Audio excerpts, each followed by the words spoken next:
बांकीपुर विधानसभा की सीट और किसकी किसकी इज्जत दांव पर लगी हुई है। मैं आरडी भारती और आप देख रहे हैं बिहारी सुल्तान। नीतीश कुमार रूठ गए। नीतीश कुमार अब अगल बगल चल रहे हैं। भाजपा संकट में है। सम्राट चौधरी की जो साख है वो दांव पे लगी हुई है बिहार सरकार की।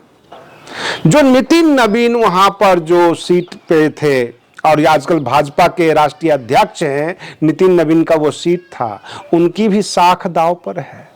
आरजेडी क्या दूसरे नंबर पे आएगी अथवा तीसरे नंबर की पार्टी रह जाएगी? रेखा गुप्ता जी को उन्होंने कैंडिडेट दिया है।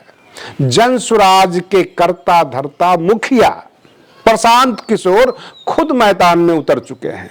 अगर वो नहीं उतरते तो आप ही कहते कि अब जो है चुनावी लड़ाई से थक चुके हैं, भाग खड़े हुए। 2025 ने उनको सबक सिखा दिया, लेकिन इस बार तो वो उन्होंने खुद अपने आप को दांव पर लगा दिया है। सवाल ये उठता है कि मैंने कई वीडियो में अपने दर्शकों से कहा, अशोक चौधरी जो बिहार सरकार में मंत्री हैं, जदयू के नेता हैं, नीतीश कुमार के काफी नजदीकी हैं, चहेते नेता हैं, बार बार भरत तिवारी के पक्ष में बयान दे रहे थे। ये किसकी भाषा है? हो सकता है हमारे दर्शक हमारे चैनल पर भरोसा ना करते हो, विश्वास ना करते हो, इसीलिए तो आप सब्सक्राइब भी नहीं करते, फॉलो भी नहीं करते, क्योंकि आप सोचते हैं कुछ कह रहे हैं, ये हवाई बातें हैं। लेकिन अब तो बातें खुलकर आ रही है। नीतीश कुमार के जो कार्यकर्ता हैं, यानी जदयू के जमीनी कार्यकर्ता, इस बार भाजपा को सपोर्ट करने वाली नहीं है। और जाहिर सी बात है कि जदयू के मतदाता बांकीपुर विधानसभा सीट पर अगर भाजपा को वोट नहीं देती है तो फिर वो जाएगी प्रशांत किशोर के खाते में, क्योंकि आरजेडी को तो देगी नहीं। आरजेडी और कांग्रेस ने मौन समर्थन दे दिया है प्रशांत किशोर जी को। तो काफी लड़ाई जो है दिलचस्प हो गई है। आरजेडी का मानना यह है कि 2025 में हमने कैंडिडेट दिए और मेरे पास 45,000 वोट है, जबकि कहा यह जा रहा था कि आरजेडी कांग्रेस सब मिलकर प्रशांत किशोर जी को समर्थन दे दे और प्रशांत किशोर जी अगर चुनाव जीत जाते हैं तो काफी कुछ हलचल मच जाएगी राजनीति में। ऐसे प्रशांत किशोर भी बोल रहे हैं कि अगर मैं चुनाव जीत गया बांकीपुर विधानसभा में तो भाजपा को सम्राट चौधरी को बदलना पड़ेगा, बिहार का सीएम फेस बदलना पड़ेगा। ये उनका दावा है, हर जगह कह रहे हैं। भ्रष्टाचार के जगह जगह जाकर खड़े हो जाएंगे, तब तो वो विधायक भी रहेंगे।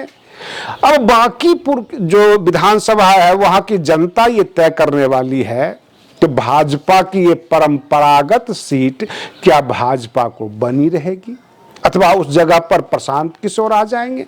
ये बात तो कन्फर्म है कि अगर प्रशांत किशोर चुनाव हार भी जाते हैं तब भी वो सेकेंड नंबर पर आएंगे, और जब सेकेंड नंबर पर आएंगे तो अब आरजेडी जो है वो तीसरे नंबर की पार्टी बनकर रह जाएगी।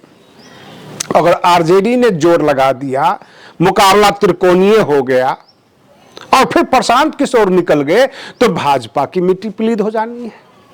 यानी सबके जो साख है वो दांव पे लग चुके हैं, सब जोर मारेगा। सीट एक ही है, आम जनता भी जानती है, हर कोई जानता है कि इससे बिहार में न सरकार बदलेगी न कुछ होगा, लेकिन नेताओं के इमेज तो जरूर बदलेगा।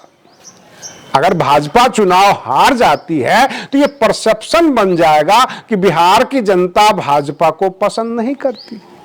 नीतीश कुमार बोलने वाले रह जाएंगे। ऐसे में बता दूं कि नीतीश कुमार ने डिमांड किया था कि बांकीपुर सीट हमें दिया जाए, लेकिन भाजपा ने उनको नहीं दिया। भाजपा अभी तक उनको दोयम दर्जे की पार्टी ही मान रही है।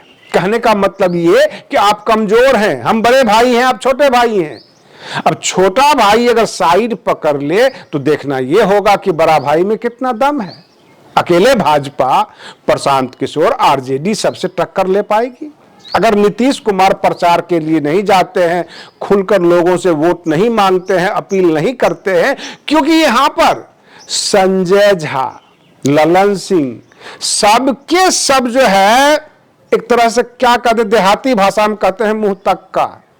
मेरा मतलब ये कि मुंह देख रहे हैं कि कौन किसके पक्ष में बोल रहा है, नीतीश कुमार का क्या पक्ष है, सब के सब परेशान हो रहे हैं।